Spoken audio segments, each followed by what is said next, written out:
Aliafam palcha kumlising ahunga chamri kunhumdo wakchinggi noma panba numit Kangleicha singi oina chahi houba numit ama oi which is 1391 years older than the Christ mitei akhoi chahi numit tha pa ba houbasi Kanglei puyagi matungina ining thong Aliafam palcha gi matamdagi hauki mamasa iputau konchin tukthaba pakhang bagi masu iputau pakhang badagi mari suba ningthau ani suba suthang salai laisang themgi paringda pokpa ningthau adubu after Christ or Anno Domini 1759 dagi 1798 fawba Kangleipak ta Hindu ningthau chingthang khomba Bhaigachandra Maharaj na palakpa matamda inaw na thoroma ma Cheiraoba haina mingthonba maitei gi chahi haubane haina hutoki masigi matung tarakpada maitei ipai pusingna chahi haupa natraga kum hauba haibagi mahutta Cheiraoba natraga Cheilaupa hairami be maram kaino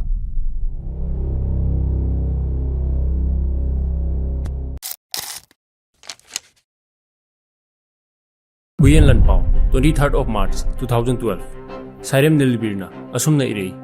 maton sarik yan ba chai asi lebak ning thogi mangam saktak chai ni chai matonda sarik yalaga sagol tongduna panamari gi lerak khulakta ngasi dagi hauna chahi haure haina ikhoida tapiram liba tambiram liba amadi chai yaudana atopa mawongda lawba yadra kihan bagi mawong natra haiba wahang asi Kanglei pathau Sairem Nilbir gi warengda chai ga kona lawba asi kihan bani haibasi tasengna khangi miyamna yaningda mawongda chahi hobagi tharoma ma pusalapai mawong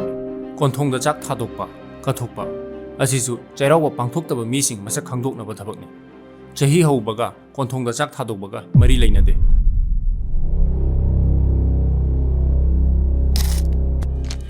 poglaka doriba angang adugi maruna mapada tha ani lei masibu mapana naupuba gawe ahanba thada nupa adugi wakonpung amasung konchin pok manungda lei wakonpung amasung konching wahai ani sidagi lakpani maitegi ahanba tha wakching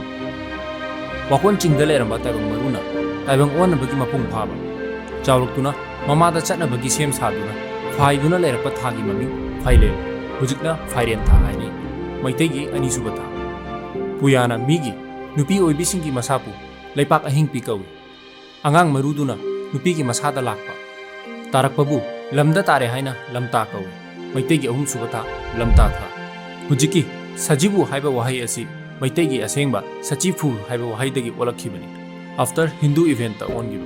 masigi wahantho sachifu sa haibadi miyoiba olakadaba mehi semen chi haibadi changsilakpa chisilakpa manungda inside fu haibadi chalon female womb haibadi lamta thada nupadagi angang maru yawa mahiduna lepak ahingpita ichai chaina tai tariba mahidugi tilang amana nupigi oviumga tinaraba matungda tha taramu mamagi chalotta mi onnaba changslei masibu Kanglei miteina sachifu haina kau miteigi thachalon gi mamingdi misemlon embryology dagi tholi miteigi di chahi haubasi wakching dagi hawe haibasi miteigi tha train thoigi wahulon wahai tholakpagi wahanthok eptomology na sutai sachifu di miteigi ahum suba thani wakoklon hilel thilel salai amma ilon pukok puyabu sindok piramba angom chawpana mahakna sintoklamba warolda asumna i chahi gi kumhau ahanro nimittagi sintokpa hopana numit 15 changna wakchinggi thaninta loye sida ipu chawbana hairemlibasina haibati chahi hauba numittagi sintokpa hobuduna numit 15 changna wakchinggi thaninda loye sina 18th century gi oiba written evidence amani maitei gi chahi di wakchingda hoye haibasi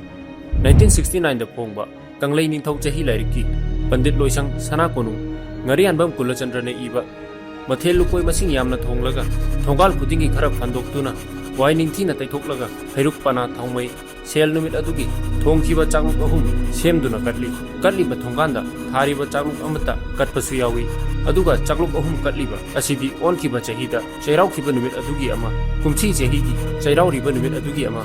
nongmai gi cheirau gadaba numit adugi ama hairiba numit ahum asigi damakta katlaga lukhunnaba iram maba tumbaba iram senba tu sengba kumsana kumlik lai arembana hanuba kokchaune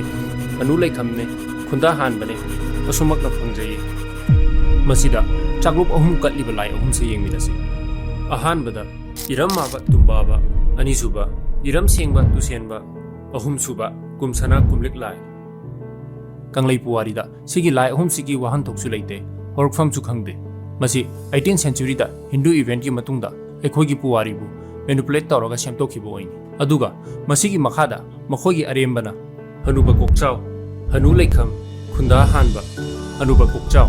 tengpal pamapu mahakna taibangpal asi mana sembana taibangpal asi liji mamangdagi mana hana lerambana thawai panma pumnamakdagi mana ihan hali haiduna mahakpu kangleicha akhoina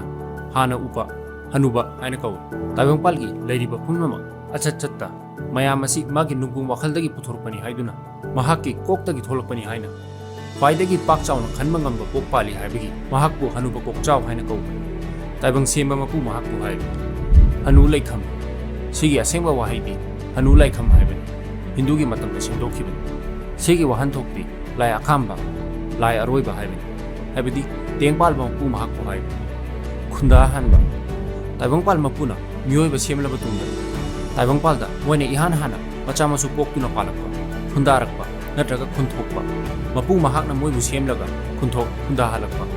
maramna taibang semba mapu mahakpu kangleicha koina khunta ahanba natraga khunda hanba haina kaw sigi lai ahumsi malemgi khwaidagi liraba kangleicha singi lai chahi masing khangdana kangleicha singna khorimduna lakpa lai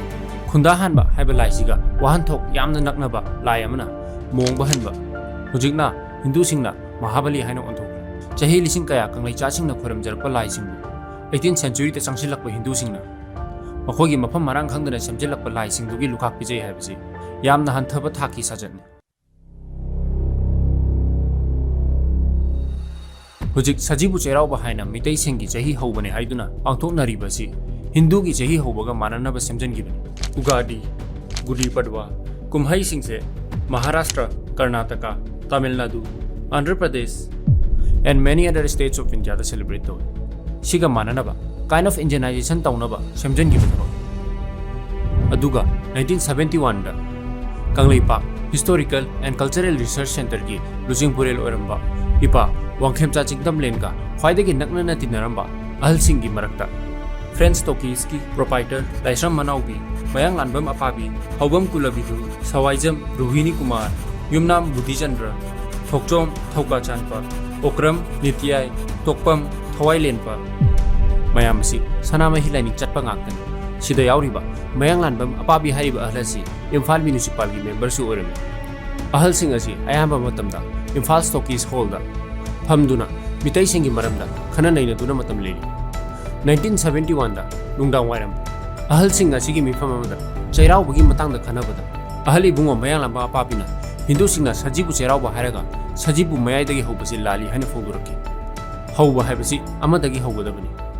Sajibu gi nonga panbadagi haubana chumni haina foguraki. Asumna 1971 dagi Sajibu nonga panbanimita mitai Cheiraoba hauki.